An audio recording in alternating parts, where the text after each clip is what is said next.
Balboa había descubierto el Mar del Sur, el Océano Pacífico. Recién había regresado a la Antigua. Apareció un comerciante que le contó que el barco que llevaba a la Española, el Quinto Real, había naufragado. Y peor aún, en Santo Domingo había sido designado un nuevo gobernador. El elegido por el rey Fernando era Pedro Arias de Ávila, conocido como Pedrarias Dávila, un noble cercano a la corte de Castilla que había luchado en las guerras de Granada.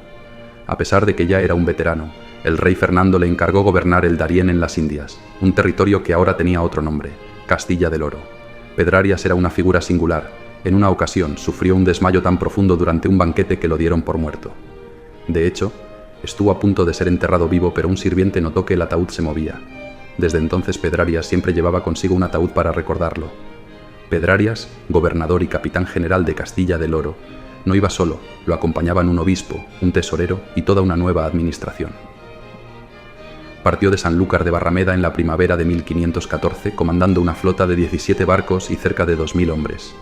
Cruzaron el Caribe y llegaron a Santa María la Antigua, la ciudad fundada por Balboa.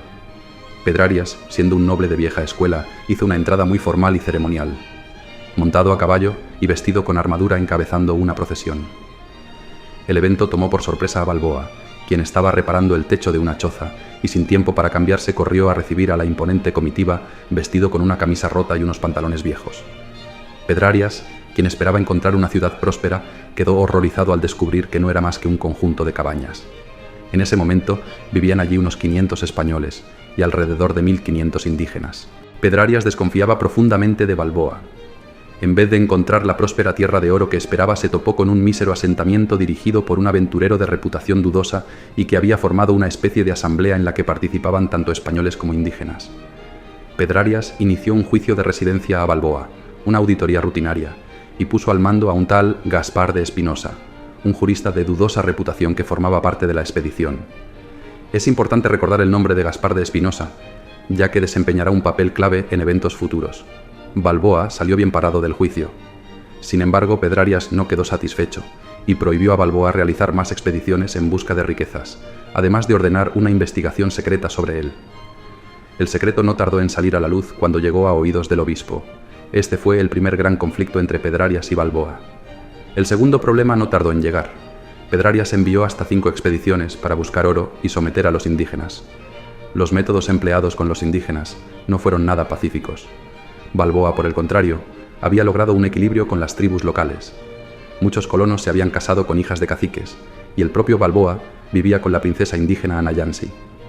Las relaciones eran tan cercanas que uno de los caminos hacia la Mar del Sur se conocía como el Camino del Suegro, ya que pasaba por las tierras de un cacique cuya hija se había casado con un capitán español. Algunos ven este episodio como un enfrentamiento entre el conquistador bueno, representado por Balboa, que tenía buenas relaciones con los indígenas, y el conquistador malo, Pedrarias, que solo pensaba en someterlos. Sin embargo, esta interpretación es bastante superficial. En realidad, lo que ocurrió fue un choque de 2 visiones políticas diferentes, cada una con un fuerte trasfondo histórico. Balboa seguía una lógica medieval, se acercaba a los nativos, lograba su lealtad a través de tributos y les permitía seguir con su vida a cambio de que aceptaran el cristianismo. Pedrarias, en cambio, tenía una visión más moderna del control. No se conformaba con el vasallaje. Quería reorganizar el territorio, controlar mejor a la población y aplicar una estructura más administrativa. Para las comunidades indígenas, estos cambios resultaron muy difíciles de aceptar. Apenas una semana después de llegar, una epidemia comenzó a diezmar a los recién llegados. El brote fue devastador. Más de 400 hombres, alrededor de un 25% de la expedición, murieron. Incluso Pedrarias se enfermó gravemente. A pesar de las dificultades, Pedrarias sobrevivió, aunque nunca recuperaría completamente su salud. En marzo de 1515, casi un año después de la llegada de Pedrarias, arribó a Santa María la Antigua, una cédula real que nombraba a Balboa como adelantado de la Mar del Sur y gobernador de las provincias de Panamá y Coiba. En un intento de mantener el control, Pedrarias decidió ocultar la cédula. Pero el secreto no duró mucho. Pronto llegó a oídos del obispo Quevedo y de otros funcionarios reales, quienes reprocharon a Pedrarias por su comportamiento. Finalmente, Pedrarias se vio obligado a comunicarle a Balboa su nuevo título. El viejo Pedrarias, decidido a evitar que Balboa actuara por su cuenta, le puso una condición complicada. Podría emprender su expedición hacia la Mar del Sur, ya que el rey así lo había ordenado, pero no podía llevar consigo a los hombres de la Antigua. Si Balboa necesitaba más hombres, tendría que buscarlos en otro lugar, y ese lugar no era otro que la Española, a más de 1500 kilómetros de distancia. Lo impresionante es que Balboa no se desanimó ante esta traba. Tenía grandes planes en mente: fundar ciudades en las costas de ambos océanos y establecer rutas permanentes entre ellas. Balboa envió a su lugarteniente Garavito a la Española para reclutar hombres, mientras él se quedaba en la Antigua preparando todo para la gran empresa. Garavito regresó de su misión trayendo consigo a 60 aventureros de la isla de Cuba, dispuestos a unirse a la expedición de Balboa. Cuando Pedrarias vio al grupo de Garavito, su mente, ya deteriorada por la enfermedad, lo interpretó como una amenaza. Pensó que Balboa planeaba un golpe de estado para apoderarse del poder en su ausencia. A pesar de las explicaciones de Balboa, Pedrarias lo acusó de conspiración y rebelión. La sentencia fue tanto cruel como ridícula. Balboa sería encerrado en una jaula en el patio de la casa del propio gobernador. Balboa pasó 2 largos meses en esa jaula, hasta que de manera inesperada Pedrarias lo liberó y sorprendentemente le pidió disculpas. Aún más, el gobernador incluso ofreció la mano de su hija a Balboa. Núñez de Balboa no podía estar más desconcertado. Después de 2 meses esperando que Pedrarias le cortara la cabeza, lo que recibió fue una oferta de reconciliación, y se le proponía ser el yerno del gobernador. Pedrarias le ofreció la mano de su hija, una joven que en el futuro jugaría un papel importante en la conquista de América, aunque en ese momento seguía siendo una dama que aún residía en Castilla. El matrimonio, que se realizó por poderes, no era más que un movimiento político para solucionar un conflicto de la forma en que las familias nobles solían hacerlo, mediante un vínculo de sangre. ¿Por qué Pedrarias Dávila actuaba de manera tan errática? Sin duda, su salud tenía algo que ver, pero también parece que la verdadera explicación estaba en las personas que realmente manejaban los hilos de poder, como el obispo Quevedo, el tesorero y los oficiales del rey. Ellos aprovechaban cada situación para jugar a Balboa contra Pedrarias, y viceversa, sacando provecho de este vaivén de poder. Por otra parte, la suerte parecía haber abandonado al hasta entonces afortunado Balboa. El oro en Castilla del Oro no era abundante, y sus expediciones para encontrar el mítico tesoro de Davaivre habían sido un fracaso. Este Davaivre era uno de los muchos eldorados que los indígenas mencionaban. Balboa fue a buscarlo sin éxito, y otros harían lo mismo más tarde, igualmente sin resultados. Lo curioso es que a finales del siglo XIX se encontrarían las legendarias minas de oro en la región del Chocó, en la frontera entre Colombia y Panamá. Pero en el momento en que se desarrolla esta historia, el oro de Davaivre seguía oculto, y Balboa regresó de su expedición con las manos vacías. La historia de esos años está llena de intrigas, desconfianzas y acusaciones falsas. Probablemente fue la camarilla del obispo la que convenció a Pedrarias de que Balboa planeaba una rebelión. Y fueron ellos los que más tarde hicieron que Pedrarias viera necesario liberar a Balboa, ya que éste tenía en su poder un nombramiento real expedido por el propio rey Fernando. De hecho, se sabe que los oficiales enviaron informes al rey, primero en contra de Balboa, luego contra Pedrarias, y finalmente, cuando las intrigas internas se desmoronaron, contra el mismo obispo.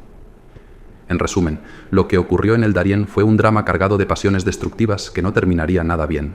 Sin embargo, por el momento, una vez que Balboa salió de la jaula, Pedrarias no pudo mostrarse más colaborador.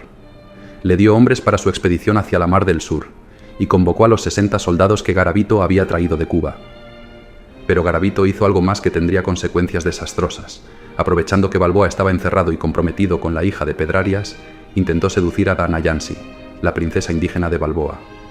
Anayansi se mantuvo fiel y rechazó a Garavito, quien, humillado, nunca le perdonaría ese desprecio. Pedrarias había dado instrucciones claras a Balboa. Se le permitiría su expedición hacia la Mar del Sur, pero debía fundar un asentamiento en las tierras del padre de Anayansi, y tenía un plazo de 1 año y medio para hacerlo. Para gestionar la nueva exploración, se creó la Compañía de la Mar del Sur. En noviembre de 1516, Balboa comenzó a trabajar en su gran proyecto: establecer rutas seguras que conectaran el Caribe con el Pacífico a través de Panamá y construir 3 barcos para explorar la Mar del Sur. Necesitaba mano de obra para ello, y fueron los hermanos de sangre de Anayansi quienes proporcionaron el trabajo necesario para talar árboles y preparar la madera. Los españoles, en un error de cálculo, creyeron que la madera de esa región era resistente a la broma, un parásito devastador que podía destruir un barco rápidamente. Durante meses, los hombres de Balboa trabajaron en la preparación de tablones, velas y demás materiales para los barcos. Ahora solo quedaba un pequeño desafío: transportar todo el material desde la costa atlántica hasta la del Pacífico. Para comprender lo difícil de esta tarea, hay que imaginar cómo era esa región de Panamá a principios del siglo XVI, una jungla impenetrable. Al sur se extiende una cordillera montañosa, seguida de más junglas y llanuras inundadas por pantanos, antes de llegar finalmente a la costa del Pacífico. Los españoles avanzaban por este laberinto de jungla como si estuvieran moviéndose a ciegas. Lo sorprendente es que el equipo de Balboa logró encontrar su camino hasta la Mar del Sur. Sin la ayuda de los indígenas habría sido imposible, pero aún quedaba la parte más importante: construir los barcos. La tarea que emprendió Balboa fue titánica y no estuvo exenta de dificultades. Apenas lanzaron los bergantines al agua, descubrieron, con horror, que la madera no era inmune a la broma, como habían creído. Los barcos se hundieron de inmediato. Balboa no tuvo más remedio que pedir una prórroga a Pedrarias. Envió a sus hombres, incluyendo al escribano Valderrábano y al ambiguo Garavito, a Santa María la Antigua, para negociar más tiempo con Pedrarias. Al llegar a la Antigua, los hombres de Balboa se enteraron de que Pedrarias Dávila, gravemente enfermo, había sido destituido como gobernador de Castilla del Oro por Lope de Sosa, cuya llegada era inminente. Cuando Balboa se enteró, temió que el nuevo gobernador, al ver el fracaso de sus proyectos en la Mar del Sur, los cancelara por completo. Balboa reaccionó rápidamente, inició la construcción de un nuevo asentamiento en la desembocadura del río Chepo y al mismo tiempo envió a Luis Botello para averiguar si Sosa, el nuevo gobernador, ya había llegado. Fue entonces cuando todo se desmoronó. Luis Botello fue interceptado por Francisco Benítez, uno de los oficiales del rey que había intrigado contra Balboa en el pasado. Cuando Benítez interrogó a Botello, este le confesó que Balboa estaba construyendo un nuevo asentamiento en la costa oeste. ¿Sin el permiso del gobernador?, Zrenia le preguntaron. Botello, sorprendido, probablemente respondió que el nuevo gobernador, Sosa, aún no había llegado. Fue entonces cuando recibió una noticia inquietante. Sosa había muerto antes de tomar posesión, algo que ni Balboa ni sus hombres sabían. Por lo tanto, el gobernador seguía siendo Pedrarias Dávila, y efectivamente no había autorizado la construcción de un nuevo asentamiento. Benítez, viendo la oportunidad, acusó a Balboa de intentar crear su propio territorio a espaldas del gobernador, lo cual era inaceptable. Pedrarias ordenó la detención de todos los colaboradores de Balboa que estaban en la Antigua y pidió al tesorero que redactara una acusación formal contra él. Así terminaba el año 1518. A pesar de su frágil salud, Pedrarias citó a Balboa, que acudió sin sospechar lo que estaba por venir. Fue arrestado de inmediato, acusado de traición al rey y al gobernador. El juez encargado del caso era Gaspar de Espinosa, el mismo que había dirigido el primer juicio de residencia contra Balboa. El tribunal sacó a relucir todas las viejas rencillas contra Balboa. Incluso se mencionó que, a pesar de estar comprometido con la hija de Pedrarias, seguía viviendo con Anayansi, la indígena. No faltaron amigos que testificaron en su contra, entre ellos Garavito, quien aprovechó la oportunidad para vengarse del rechazo de Anayansi traicionando a Balboa. Finalmente, Balboa fue condenado a muerte junto a varios de sus compañeros. Pedrarias, por razones que nunca conoceremos del todo, ya sea vergüenza o remordimiento, abandonó la ciudad. El alguacil leyó los cargos y Balboa manifestó: «Siempre he servido al rey como un leal súbdito, pensando solo en aumentar sus dominios». Estas fueron sus últimas palabras. El descubridor de la Mar del Sur, que pronto sería conocida como el Océano Pacífico, fue ejecutado en enero de 1519. Así terminó la vida del hombre que descubrió el otro mar. Pedrarias, en una decisión acertada, ordenó el traslado de todo a una nueva ciudad que él mismo fundaría en 1519, Panamá, en la costa del Pacífico, poco después de la ejecución de Balboa.